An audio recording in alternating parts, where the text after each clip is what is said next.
The truth is, oftentimes, the biggest blocker in our lives, the main thing that is holding us back, is ourselves. Why are we self-sabotaging?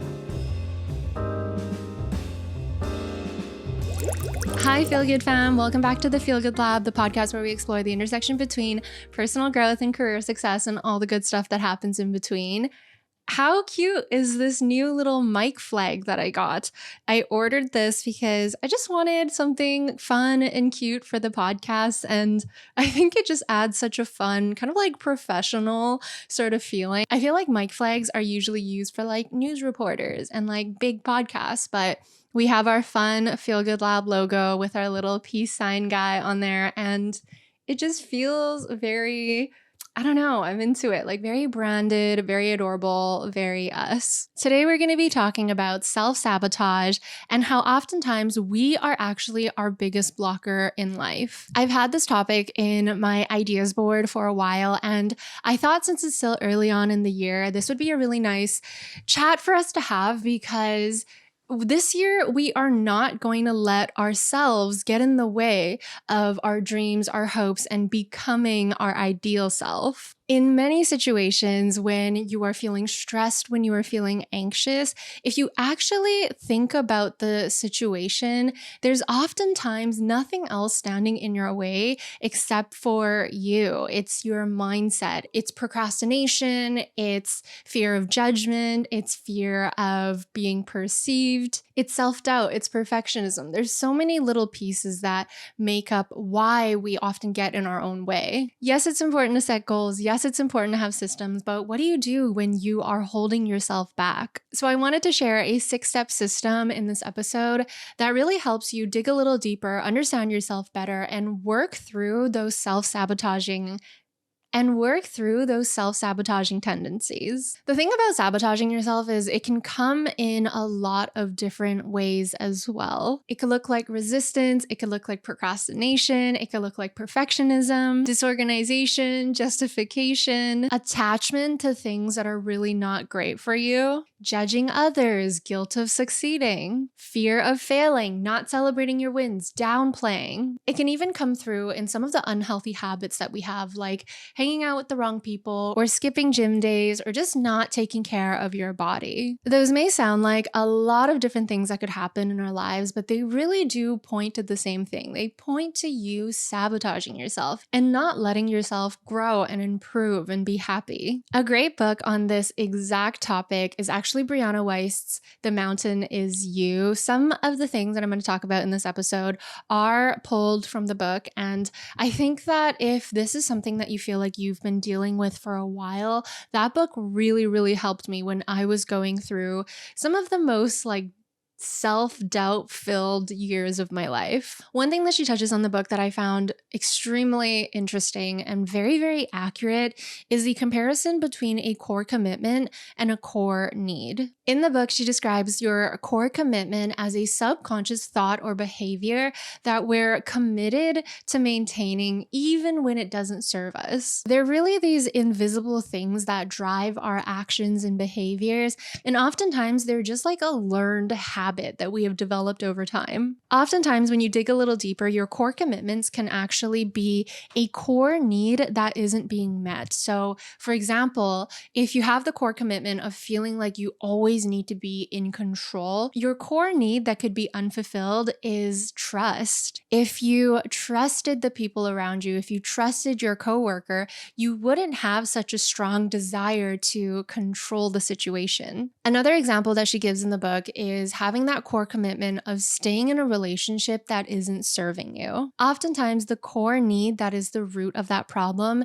are some unresolved childhood trauma. So it could be feeling like you weren't loved, like you weren't enough or paid attention to. It could be having a parent that you were always trying to impress, but they never gave you the time of day. One of the reasons I love this book so much is because it does dig into some of these root issues that could be the reason why we are behaving poorly, or that we have bad habits, or that we are getting in our own way. So I would highly recommend giving that book a read, or maybe finding like the spark notes for it, because there are so many great points in there that really prompt you to think a little bit deeper when it comes to why you are constantly standing in your own way. In the 6 steps that we're going to chat about in a bit, I do include a section where we do dive into some of our core beliefs as well. But before we jump into that, I want to quickly do our feel good moment of the week. My feel good moment of the week was actually such a sweet moment. I was sitting in this little cafe, DeVille, and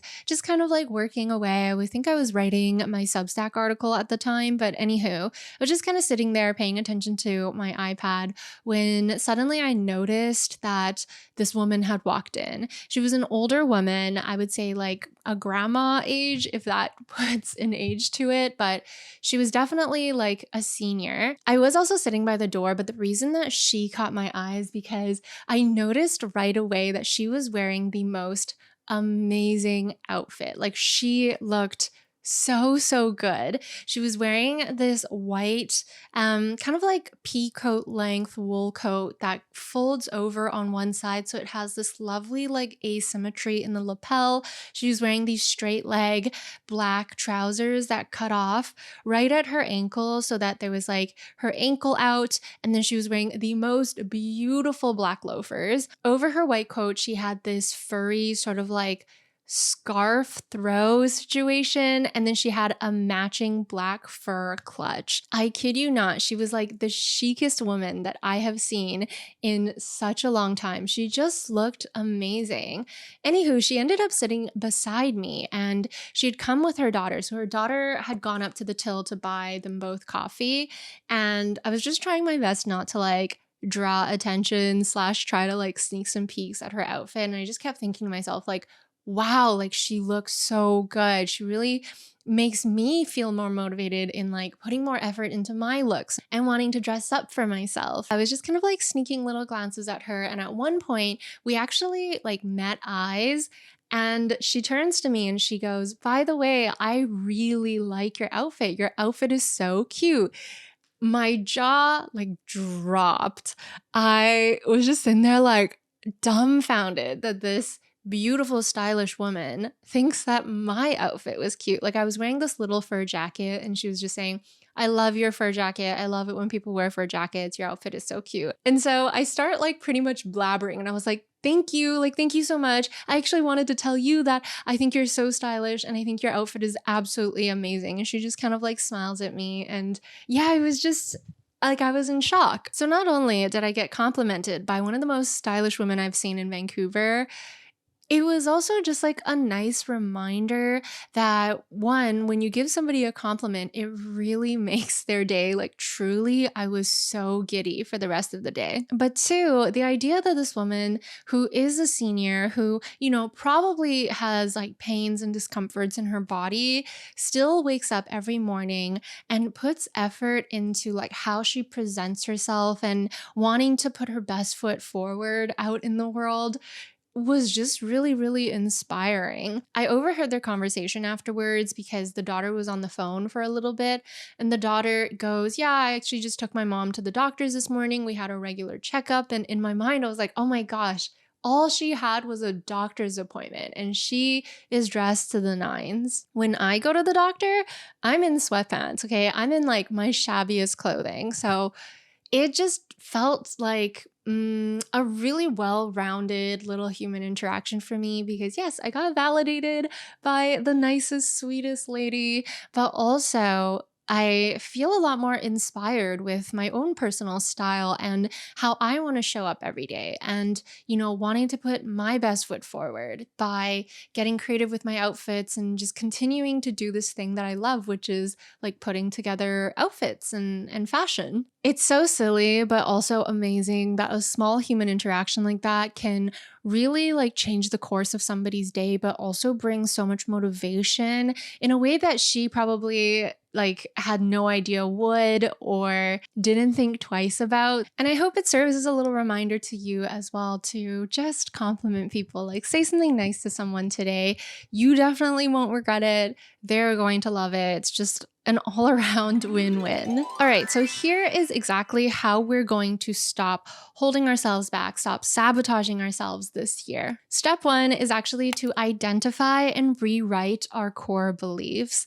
This is not something I expect you to be able to do just like in one sitting. So I recommend kind of slowly doing this over the course of a week. But essentially, I want you to write down every negative thought that you have about yourself as you're going through your week. Yes, you can do kind of like a brainstorm in one sitting, but I promise you, as you're going on in your day to day, these little thoughts are going to pop up. You're going to hear that negative Nancy in your ear telling you that you can't do something, that you don't look good, that you don't feel good, whatever it is. When that happens, write it down. Usually, I would say write it in a notebook. If you're somebody who keeps a notebook with you all the time, definitely write it in there. But if you're not, I would just keep a running tally in your phone's notes app so that you know that you always have that list handy. If you have a negative thought about your body when you're getting dressed, write that down. If you are thinking, gosh, my skin looks really dull today, write that down. Literally track every single negative thought.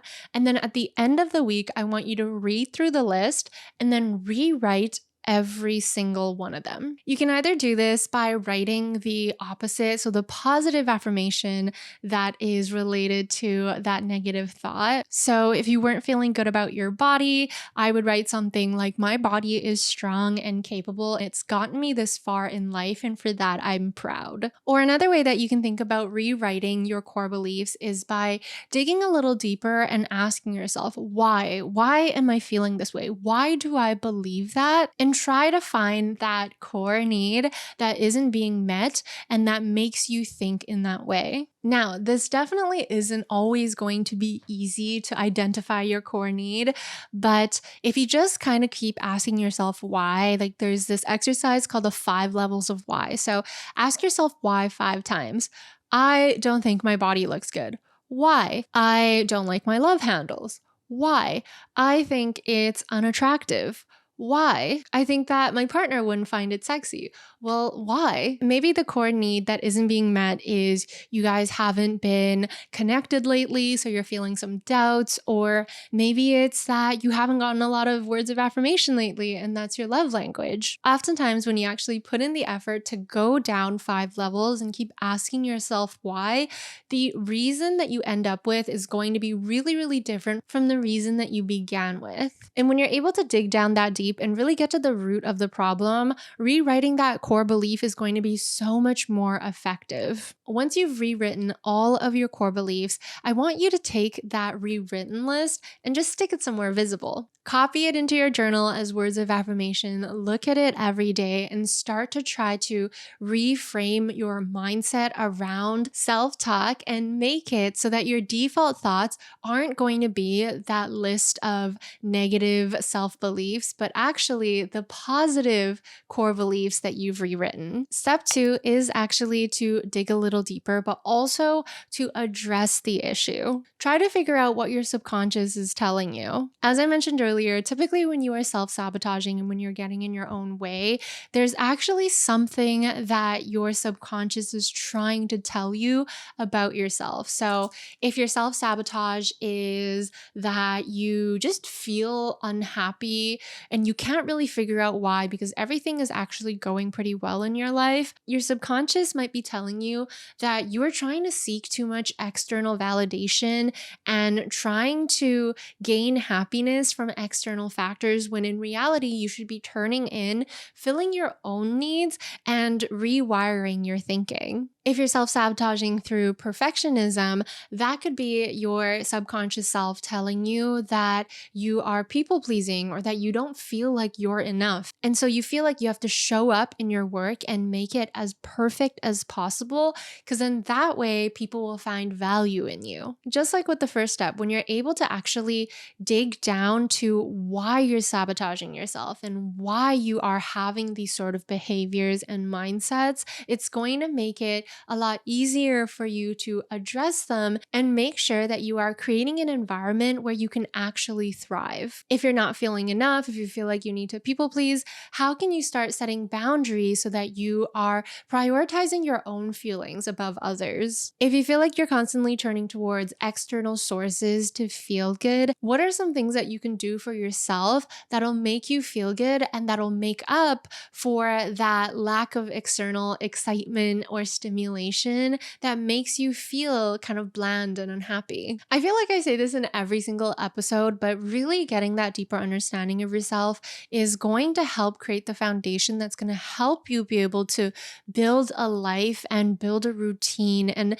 build a mindset that is going to propel you forward rather than hold you back. Step 3 is to create micro shifts. There was this quote in the book that I really loved, and it said, "It's not the radical moments of action that give us long lasting change, it's the restructuring of our daily habits." This quote plays perfectly in that idea that life is made up of the mundane Tuesdays. It's not made up of the Friday nights, of the Saturdays, of the Sundays. It's made up of Tuesdays, just regular old days where we have our routines and we have work and we have this and we have that. And if we're able to make those days amazing, magnificent, beautiful, then that means our lives will be as well. So for step 3, we're keeping it super simple. I just want you to write down 3 little things that you could do this week that will help you build more trust with yourself. The easiest way to build trust with ourselves is by telling ourselves that we're going to do something and then actually following through and accomplishing that thing. That trust really does start to compound and snowball as well. So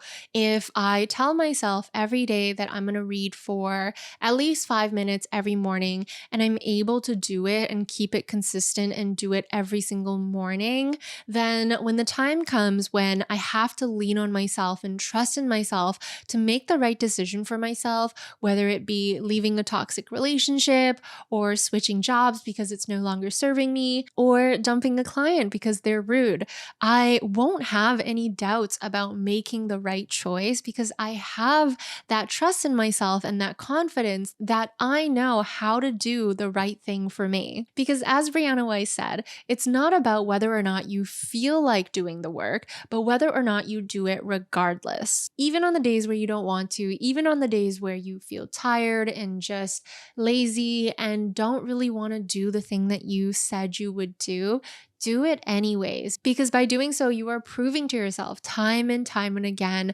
that you can trust yourself, that your word means something. And that trust is going to build into confidence. It's going to build into self-assurance, and it's going to pave the way to make sure that you are never sabotaging yourself and that you are always wanting what's best for yourself. After you pick your 3 micro shifts that are going to help build trust with yourself, we're then going to do some visualizing. So we're going to envision who our ideal self is, and then how we can start showing up as her or him. I honestly can't think of a better way to put this, but Brianna Weiss says, "We are acquainted with the version of ourselves that our current life requires. We are unfamiliar with who we need to be to move forward." And that's the problem, right? If we don't define who our ideal selves are, if we don't figure out who we want to be, then how can we be them? How can we create the plan and system that will help us get there? So think about a version of you that you would be really proud of. What does her morning routine look like? What does her unwind routine look like? What does her day look like? What kind of position is she in? What is her career like? How much money does she have? What does she look like? What style does she have? How does she show up to her friends, family, loved ones? How does she show up to her coworkers or acquaintances? Write down every single detail and create a mood board if you want. The point is, we really want to just figure out exactly who that person is. And by no means am I saying that that's the version that we have to be, that is the ultimate goal and that's our end goal, because that ideal self is going to change over time. There's going to be little pieces that you'll want to make adjustments to. But by figuring out at least a goal of who we want to be, it's going to help us figure out how we can actually show up as that person or as somebody who's working towards being becoming that person. So write down each of those sections and break it down like you would the wheel of life. Write down your health, your relationships, and your purpose, and then break that down into mind, body, soul, friends, family, romance, and career, money, and personal growth. Under each of those categories, start filling out what you think the ideal situation would be, okay? What is the life that your ideal self would be living in each of those categories? Once you have your master list and your mood board, start thinking about how you can incorporate those things into your daily life. If your ideal self has amazing friendships and she catches up with them every single week and has deep conversations, how can you start to incorporate that? Maybe it's setting up a standing weekly girls' date with your friends. Maybe it's having those conversations now and being like, hey, I love you so much and I want us to be able to talk about deeper topics together. What are some things that you're interested in? If you have a specific career goal that your ideal self is working in, how can we start looking at getting there? Is it looking at different roles? Is it looking at how you can get a promotion, talking to your manager? By starting with the goal in mind, it's really going to help us map out the steps that we need to take to get there. And when we're able to get that much clarity into who we want to be and who we need to be today in order to be that person in the future, it's going to eliminate a lot of our negative self-talk and our self-doubt and our procrastination, because it gives you something to be motivated and inspired and excited about. Also, start asking yourself every single day in every situation, what would my ideal self do in this situation? If you are having a tough time with a coworker, what would your ideal self do? Would she bitch and moan about it to a friend, or would she stand up for herself to the coworker and say what she needs to say in a professional manner, of course, so that she can get her point across and not end up backing down and people pleasing? When you're able to just take a breath and ask yourself, like, what would the best version of me do in this situation? Yes, you are thinking about the ideal scenario and acting as your best self, but you're also giving yourself the time to process that emotion, that feeling, and that situation. If we don't give ourselves that breath, that minute, that hour, that day before we react, what we're doing is just reacting. And when we react, it's just typically a muscle memory based on the version of us that we are today. So instead of succumbing to those core commitments that aren't serving us, instead of continuing to be the person that we are today, instead of the person that we need to be to push us forward, take that breath, take that moment, ask yourself the right questions, and really start setting yourself up for success to be your ideal self. The fifth step, after you've figured out what your ideal self looks like, is to start building out that dream schedule and your dream to-do list that your ideal self would be doing. I did talk about this briefly in step 4, but really get down to the nitty-gritty. What do their morning routines look like from the moment they wake up to the moment they have to start getting ready for work or go to work? What does their day look like? What does their ideal day look like? Maybe you're not working your 9 to 5. Maybe you are working like a 9 to 1, or maybe you're freelancing, so you're really flexible with your schedule. Maybe you get to take a 3-hour break in the middle of your day so that you can go walk your dog, have lunch, have some reading time. Map out exactly what that dream schedule looks like. And think about your dream to-do list as well. Is it being able to read a book every day? Is it being able to make time for writing on your Substack, on your blog, on your newsletter? Just like we did with exercise 4, once you have your dream schedule and dream to-do list done, we're going to see how we can work it into our current schedule. Maybe you can't take a 3-hour reading break in the middle of your day, but you could potentially fit in 30 minutes after lunch, or you could potentially get up an hour earlier and do an hour of reading before you have to get ready for work. Like I said earlier, our life is made up of the Tuesdays. It's not made up of the exciting moments, of the climax moments. It's not made up of the days that we get to travel or the days days that we get to go to Disneyland. Yet, who knows, maybe one day it will be. But if that isn't your Tuesday and your everyday right now, then how can we start to bring more magic, excitement, and happiness into our everyday? By incorporating some aspects of your dream schedule and your dream to-do list into your current daily schedule, it's going to be a nice reminder and motivator that there is joy to be felt every single day. And as long as you are continuing to do the things to become your ideal self and build your dream life, nothing can get in your way, including yourself. Because if you think about it, if the reason why we're usually sabotaging ourselves is because of a certain negative core belief or the way that we feel about ourselves or an unmet need, what if we turned it on its head and met all our needs and did the things that make us happy and reframed our mindset? There's going to be no reason for us to continue with those negative core commitments, and we'll have enough trust and confidence in ourselves to know that we can always accomplish what we set out to do. The last step, step 6, is to do a weekly review. Don't just do this exercise once and forget about it, because we need that reminder to build it into repetition. One thing that I really like to do every day at the end of the day, which is something that my therapist taught me, is to actually create a list of all of your accomplishments of the day, big or small. If I made banana bread that day, it's going on the list. If I drank 3 bottles of water that day, it's going on my list. If I finished a project that day, it's going on my list. Maybe all I did was read that day because I had cramps.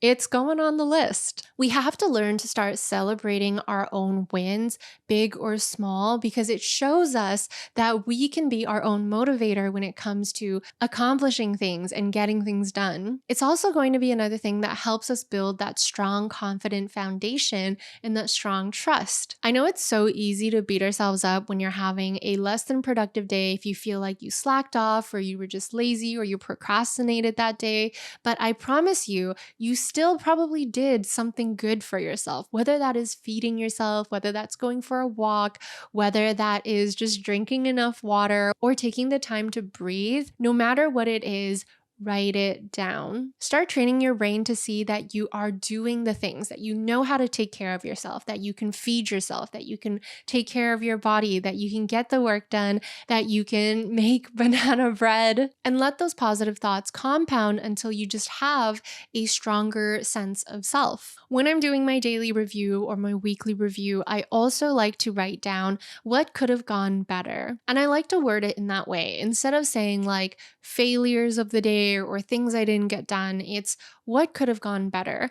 Maybe I wasn't able to finish editing the video today. Well, what could have gone better was my time management and making sure that I left enough time at the end of the day to edit before dinner time so I'm not working into dinner time. This is another way that we're going to start reframing and retraining our brain. It's not a failure that we didn't finish the thing that we wanted to do or we skipped a workout day. See it as a learning opportunity. If you can understand why you weren't able to accomplish the thing and how you could accomplish the thing on a different day, learn from it and then schedule it in, and then don't miss twice. Do it the next day or the day after that or at the end of the week, whenever you decide to schedule it. Give yourself the opportunity to rebuild that trust with yourself. Really, we should be seeing every single failure as an opportunity to grow. Nothing is a failure when we're able to learn from it and we're able to grow from it. So start writing down the things that could have gone better in your day, week, or month. And then make sure when you're creating your to-do list or setting your goals and intentions to work that lesson into what you want to achieve next. I want to reiterate here, the path to success is not radical transformation. We're not going to become our ideal selves tomorrow. We're not going to be able to eradicate self-doubt and self-sabotage in one day. It's about those consistent little steps that we're able to take every single day and continuing to show up for ourselves and to build that self-trust. I fully believe that your potential is limitless if you just get out of your own way. Take these tools that we've discussed, like identifying core commitments and creating those micro shifts, and use them to build the life that you want and become the best version of yourself. If you made it this far into the episode, hi, Feel Good fam. Welcome back to our end of the episode chats. I feel like I can talk about this topic forever because it's truly something that I had to go through myself. I experienced a lot of self-doubt. I have no doubts that I still get in my own way sometimes, but it's something that I try to actively reframe and rework in my brain every single day so that I can continue to grow and be a better human and become the human that I want to be. To be fully transparent, I'm still personally mapping out my dream life and figuring out who I want to be, and that's totally okay. There is no finite end sometimes. It really just is about figuring out the version of you and the version of life that you want right now, and then continuing to adjust it as you grow and become a different human. I've actually been thinking about this topic a lot because I am planning this international move that I've been talking about for so long. So the goal really was that I wanted to move to Italy, and we are now in the year that I want to move to Italy. My goal was to move by the end of the year, and I'm on track to do that. However, I started to have this other thought after chatting with my partner and chatting with my friends that maybe there is a better place for me right now. And I felt a lot of resistance having that thought because I've wanted to move to Italy, to Milan for so long, and that's kind of what I've been planning for all this time. But what if this other city gives me more job opportunities? What if this other city helps me grow and helps me get closer to my dream life? Would I regret it if I didn't give it a try? Is it kind of sabotaging myself if I just, blindly push forward to the thing that I wanted 5 years ago when there could potentially be a better option for the me now? There really is no answer to that question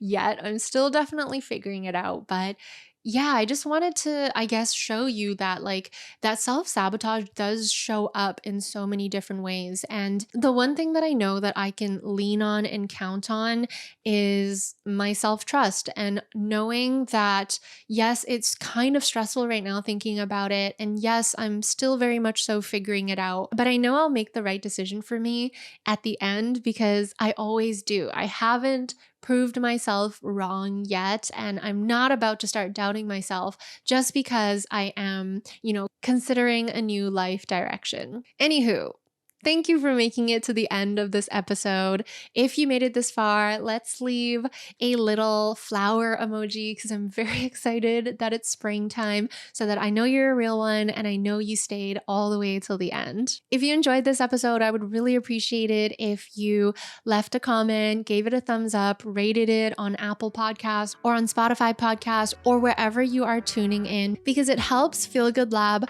be able to grow and be shown to more people. And yeah, I would love to continue to build our Feel Good fam community and make it even bigger. I've definitely been struggling a little bit when it comes to figuring out what topics I should talk about. So if you have any ideas, if you have a specific topic that you want me to cover and chat about, leave that in the comments as well, or email me at angel@feelgoodstudios.co. I'll put the email down below so it's easy for you to find. But that's it. I hope this episode is reaching you at the right time. I hope it's giving you the message that you need to continue to grow and continue to improve yourself and work on yourself this year. Other than that, I hope you're having an amazing day wherever you are in the world, and I will see you in the next episode. Bye!